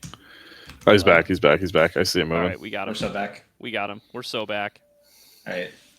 Long story short, all I was gonna say is like if you're like a roster full of veterans and like you're playing ACL and you know that like your expectation is to be a playoff team and like whatever happens. Like that's a series where in like 4, 5, 6 weeks when playoffs are rolling around, you're like, fuck man, if we would have won this one series, like Yeah. we would be fine, and now we're not, and now we're stressing. Yeah, that's how teams like TFT, TFT last split, who forfeit a series because they're tilted after getting eliminated from NACLQs, and then they end up in like lower bracket or in like a really tough matchup because of it. Yeah. That's the stuff that you really want to dodge out on if you can. So it'll be interesting to watch that continue to grow. Skibbity looks Maxers with a nice little 2-0 over OC. Oh, I don't know how much to take away from that for sure, but that does put the Skibbity looks Maxers also at 2-0. Oh, no. Sorry about that, guys. You got about 2 days left. Looking Oh. looking pretty good there as they deploy themselves. I mean, they're not the most inexperienced team out there. Admiral Potato been around for a It's been around bit. forever. Yeah, he's been around. He's been playing. Aqua Nick is a very familiar name to me. I can't place a finger on why. Has he been in like Risen with us? Slayer, Quax, help me out here, boys. I don't recognize the name. Interesting. Quality question. Wait. I don't know. I don't know either. I can't say definitively. It's not like a meow meow mix. It's not just like coming right to the dumb.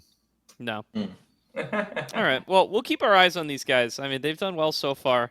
Not the hardest teams in the world, but we'll see how they do. Matchup against Ole Miss, definitely got a lot on the line there. That'll be a big one to keep an eye on. Any projections there, Collamer? I think that if we lose a single series in group stage, I might have to just fucking make my players retire. Like. Any of them? Even a Goon Star? Yes, even a good start. Like even a Goon Star. All right. I will say, I still think that they're probably like the other best team, which is like sucks for us or sucks for them for whoever loses that series that like you don't get a free like 8-0.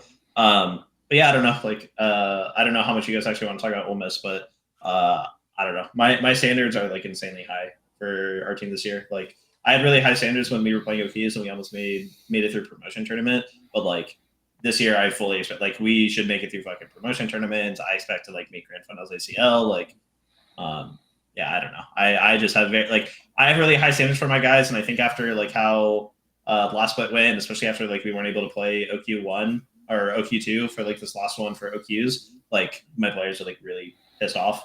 Like there's like it's frustrating to like to have to watch, but it's really frustrating to watch and like this is like no fun to the OQ teams, but like it was so fucking unbearable watching OQs. Like I genuinely couldn't watch them because I just like saw the level of quality when it was like Blue Otter, CCG, us, and Winthrop, and then I'm like watching promotion tournament this time around, and I'm like, all of you are so dog shit. Like, oh my god, I can't watch this. It was terrible. So, yeah, I don't know. My players have like really high standards. Like we're again like I think Asila just kind of like completely changes like how we function as a team, like a really positive way.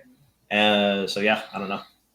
Yeah, I mean, would be curious to hear a little bit more about. So like, are you changing anything philosophically for this coming year than you did for the previous year, or is it just the player personnel changes that you think are really changing what the expectations are going to be? Yeah, I think that so it's like both. I think on like a player level, kind of like what I was saying earlier, I think Asila kind of just gives us the ability to play like stylistically in a way that like we weren't able to before. So like for example, like last year when we were in OQs, we were never really going to play like I don't know, like a Lee LeBlanc type of like really heavy mid 2v2, right? Like that just wasn't really on table for us. And like now we can play that into NACL teams and just completely run them over. And like so it just makes us super less one dimensional because I mean the meme for us has always been like, oh, it's the Shogo show, right? But like it's really hard for teams to deal with us if like I can just pick Shogo, Ash, or Jin, and he just like plays bot lane, and then you look top lane and like our top side's like 12-0. Like it just makes us really less one dimensional, and it makes us harder to play against. Because what happened last year all the time was like teams would just draft like the most degenerate like Nocturne Ori like 1-2 like garbage, just to like, oh, if we kill Shogo, the game's over, guys, and like you just can't do that. Like not at all anymore, which is really nice. I think philosophically, like I'm a lot harder on the guys now than I was like last year, and I think that they actually appreciate that a lot more. I think we've always been like a team that's like pretty good vibes. Like we always like as much as people will like see like Shogo like complaining on his stream because he just likes to bitch and complain, or like they'll like talk to me and I'll seem pissed off all the time because like my players are feeders. I think we've always like gotten along really well, but I think my biggest issue was like I think that there was a lot less structure than there probably should have been. Where last year like there was like just too much shit that I personally let slide from my players, and that they let slide for each other. And I think the really nice thing is like with Amin coming in, it's kind of like, how do I want to phrase this? It's a lot easier to like kind of just rebuild from like scratch, because the thing with us last year and like the biggest criticism, if you watch our games, was that we got caught all the time and that we would just be super kill hungry and we wouldn't like play intelligently. And then like Amin comes in as like this like 19-year-old kid who's like played League for like 2 years, and he immediately is like, Shogo, you're being a fucking infeeder right now. Like you need to stop playing like shit. And it's like weird because you would expect like this random kid who's like played on one OQ team to like not really be able to come in and kind of like be able to do that and like handle that, but like the team has responded really well because he's just a smart kid. So I think we're just a lot more serious this year. Which I think a lot of people are surprised because they just assume that like that I was always a strict guy. I don't know, but yeah, I think it just completely like we're a lot more hard nosed. Like we're still not at like the Maryville or like Winthrop level of being hard asses all the time, but like we're a lot closer than we were for sure, and I think that it'll make a big difference. Super insightful. That's fun to hear. Yapping, bro. I love yapping. No, yeah, getting me excited for. Also, I remember I was watching like the last episode you guys did, and like there was a conversation of like, can Asila kind of fill in like what Marty did for us. And I think the thing is like, just because I think it was like an interesting point, because I think it applies to a lot of teams, is the way that like teams normally operate is like you just try to get the most out of whatever like the five that you have and how they're playing at that current moment. And so I think that it like usually it's not a good way to like look at teams of like, oh, can like this player be like a one-on-one replacement? Like, can this player do what this player did? Because a lot of the time it just like changes, right? So like for example, like Marty would play like, you know, Seraphine and like control mages or whatever, like Galio and shit. But like if you look at like Asyla's like Champool, like a lot of his like main champions are like Lysandra and shit. So like he can still play like thematically similar stuff, but also like maybe he gives us the ability to play like Assassin's mid or something like that. So it just I think it's really interesting because with leagues rosters changing all the time, you're constantly like you never really get to know how like teams really function because you never get to see enough games of a roster past like maybe 10 games, maybe 15 max.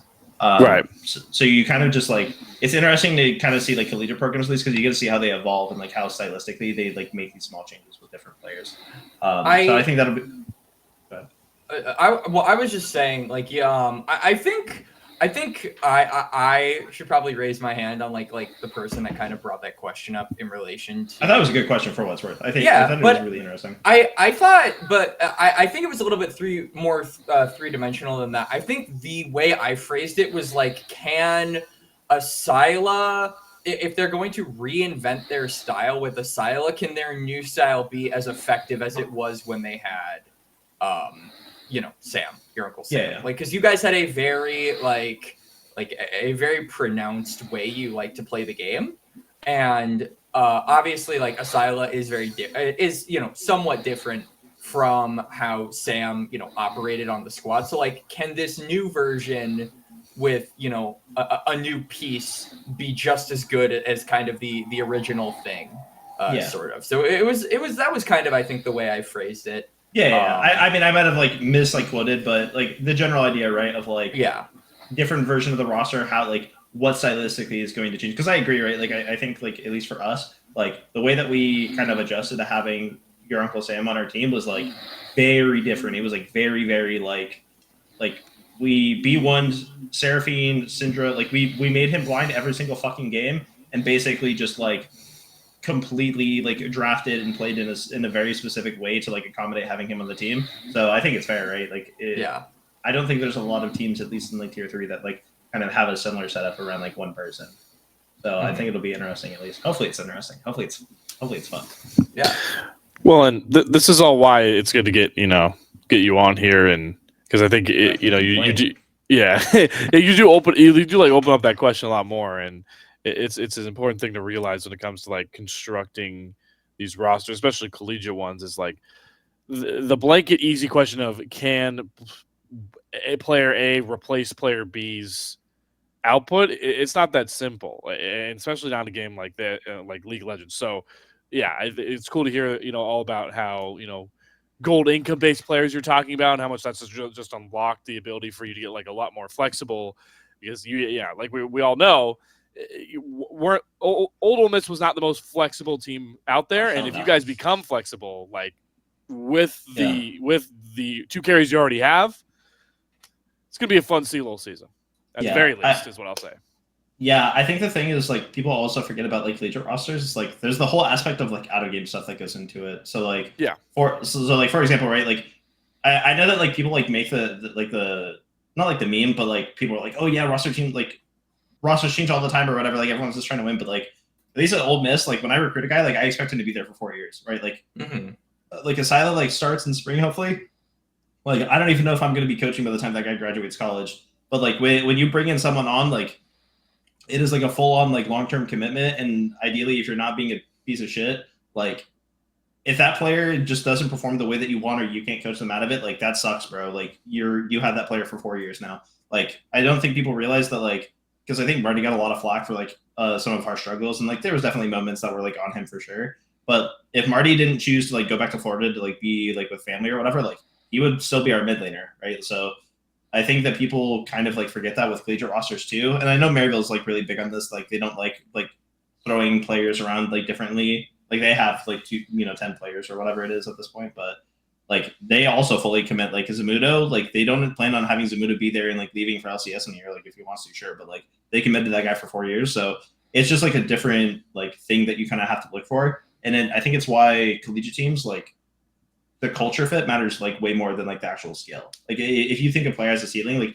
you need players that like culturally fit in. And I think that we got really lucky with Amin, because I think like he's a crazy, like he's so much better like culturally fit than like basically like I want to say we probably in between like just DMs and like full on applications and players that did trials for us, we probably were at around like 80 mid laners, and I think Amin was probably like by far the best fit. And he was the one that was like the most random, like, hey, this guy, you should look at him. I look at 3 of his VODs, I'm like, holy fuck, this kid's like pretty good. They're like, yeah, he's played League for a year and a half, and I'm like, the fuck? Like, I wanted to ask, where'd you find this guy? Because it wasn't just off of, you didn't watch NLE's OQ run in June, right? Like, it must have been. No, his roster was like 1-4. Fuck no.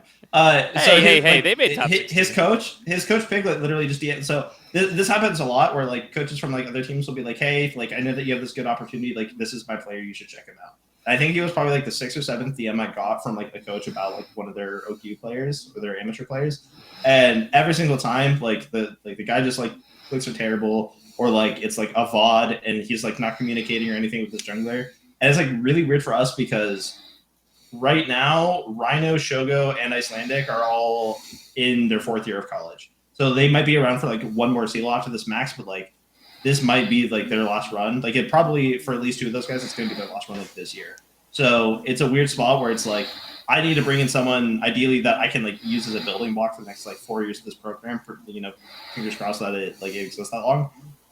But also like I want to do right by the current players that I have, and I need to have a mid laner like right now who within a couple months like we can get into NACL and we can like win CELO this year and like actually make a strong like push for it. And like his comms, like the way that he like his clicks were good, his understanding of like matchups and like what his role is within the team and within the context of like what he is supposed to do within that game was really good, and like his comms were fucking fantastic for someone who's like 19 years old or like 20 years old and has like no experience. Like that was my biggest thing that when I went back to Pig, then I was like, yeah, we're gonna like offer this guy, like how the fuck did you develop that? Like how like was that just always a thing? Because that was like the number one surprising thing for me, because I would argue that he's probably the most like macro vocal like on our team, like more than Pocket Rhino, which is pretty crazy to think about if you like look at it from the context of a guy who's played academy and competitive for like multiple years. Yeah, wow. All right. Well, easy to get excited for Sila and easy to get excited for you guys. Watch our game Friday.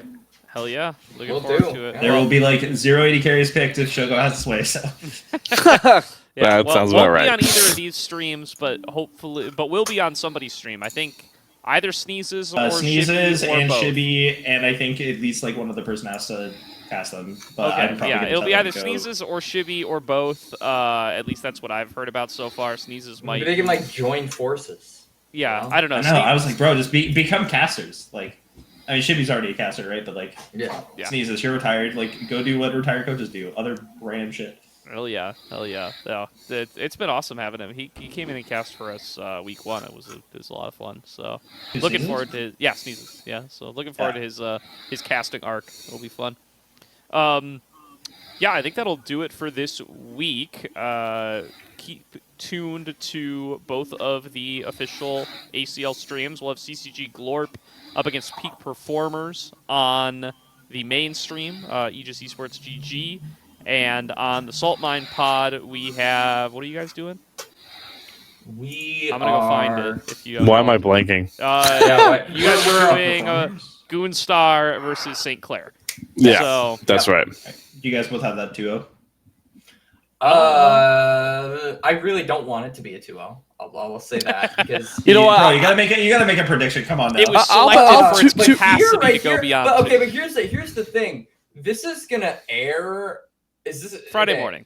Friday morning. Okay, so this is gonna. Okay. 2-1. My prediction is. Yeah. Okay. Fine. Fuck it. I'll say 2-0 Pulsing Gooners because I know Aaron's my boy. You know, I like Aaron, so I'll say 2-0. I'm just gonna back my brand. I'm gonna back my brand. I've been here. Like I'm not gonna jump out. So I'll say 2-1. I'm gonna say 2-0, and between the 2 games, Dark Wings drops 27 kills. That's my guess. Ooh, over under. All right. I'll say 2-1 Goonstar. Yeah, I agree with those 27 kills though, even across 2 games. I think that could definitely happen. Yeah. For Glorp versus Peak Performers, oh boy. Say 2-1. I'm gonna say Glorp 2-1. I think I'll say Glorp. I'll say 2-1 Glorp too. 2-0. I think even though you're missing the 2 best players on Maryville, like I still think that roster should run. Yeah. Maybe it should be 2-0, dude. Maybe I'm discounting. Zyko off stage, dude. So good. True. Zyko's just, bro, he's just the best support in the region. I don't know what you mean. That guy's good. He's pretty good. On stage, off stage, like, he's just the best. Good player. Sorry, Rhino. My bad. Ooh, the slander. All right. Well, Hey, last dude, one I goes don't know if you saw Maryville tweeted that they were looking for support, and I tagged my own support. I'm like, you're right, check I this did out. see that. Yeah. All right. Well, I did see. last word goes to you, Collamer. Thanks so much for hopping on, man. It was awesome chatting with you. Anything you want to say? Anything you want to shout out? Plug. No, I don't really have much. Obviously, like I think Ole Miss is going to be really entertaining to watch this year. If nothing else, like I promise you that the games will be entertaining as fuck from like a draft perspective and from like a playing perspective. I think you should definitely watch our games. I think they'll be interesting.